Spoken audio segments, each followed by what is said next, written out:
नमस्कार, अन्नपूर्णा रेसिपी मध्ये तुम्हा सगळ्यांचं स्वागत। तर आज आपण इथे साबुदाणा शरबत बनवणार आहोत। तर त्यासाठी इथे मी अर्धा कप साबुदाणा घेतलेला आहे आणि 1.5 चमचे चिया सीड्स घेतलेला आहे। तर सुरुवातीला आपल्याला साबुदाणा धुवून घ्यायचा आहे। साबुदाणा धुवून झाल्यानंतर आता यामध्ये अर्धा कप पाणी टाकून हे आपल्याला 20 मिनिटे भिजण्यासाठी ठेवायचं आहे। त्यानंतर चिया सीड्स पण धुवून घ्यायचं आहे।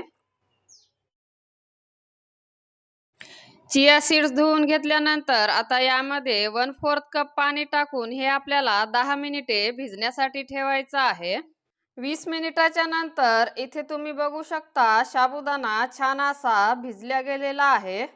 तर आता आपण साबुदाणा शिजवून घेणार आहोत। तर साबुदाणा शिजवण्यासाठी इथे मी 1 कप पाणी उकळून घेतलेला आहे। आता यामध्ये साबुदाणा टाकून मिक्स करून घ्यायचा आहे। मिक्स झाल्यानंतर सतत हलवून साबुदाणा शिजवून घ्यायचा आहे। तर इथे तुम्ही बघू शकता साबुदाणा छान असा शिजला गेलेला आहे। तर लगेच गॅस बंद करून आता हे आपल्याला चाळून घ्यायचं आहे। तर शिजवून घेतलेला साबुदाणा एका चाळणीत काढून घ्यायचा आहे। चाळणीत काढून घेतल्यानंतर आता यावर थोडंसं थंड पाणी टाकून परत हे चाळून घ्यायचं आहे।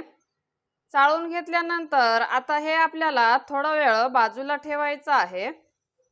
एका पातेल्यात 3 कप दूध टाकायचं आहे। आता यामध्ये अर्धा कप साखर टाकायची आहे। तर गोड तुम्ही तुमच्या आवडीनुसार कमी जास्त करू शकता। 4 चमचे कॉर्नफ्लोअर टाकायचा आहे आणि हे मिक्स करून घ्यायचं आहे। तर मिक्स करत असताना यात गुठळ्या राहू नये असं हे मिक्स करून घ्यायचं आहे। मिक्स झाल्यानंतर आता हे आपण शिजवून घेणार आहोत। तर हे शिजवताना gas low to medium heat वर ठेवून सतत हलवून अर्धवट असं शिजवून घ्यायचं आहे। तर इथे मी 1 उकळी काढून घेतलेली आहे। तर इथे तुम्ही दुधाची कन्सिस्टन्सी बघू शकता, थोडंसं घट्टसर असा झालेला आहे।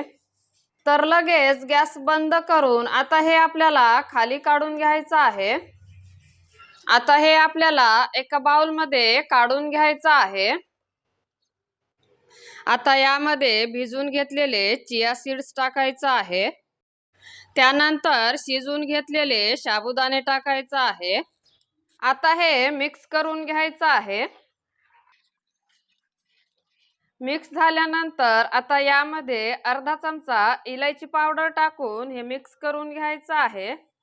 तर या ठिकाणी तुम्ही रोज इसेन्स किंवा व्हॅनिला इसेन्स पण वापरू शकता।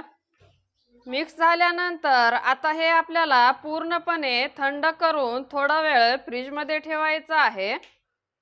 तर इथे मी साबुदाणा सरबत पूर्णपणे थंड करून हे 10 मिनिटांसाठी फ्रीज मध्ये ठेवून काढून घेतलेला आहे। आता यामध्ये फ्रुट्स टाकायचे आहेत। तर त्यासाठी इथे मी अर्धी वाटी द्राक्षे कट करून घेतलेले आहे, अर्धी वाटी टरबूज कट करून घेतलेला आहे आणि अर्धी वाटी पपई कट करून घेतलेली आहे। तर हे कट करून घेतल्यानंतर फ्रीज मध्ये थंड करून घेतलेले आहेत। तर आता हे आपल्याला या बाउल मध्ये काढून घ्यायचं आहे।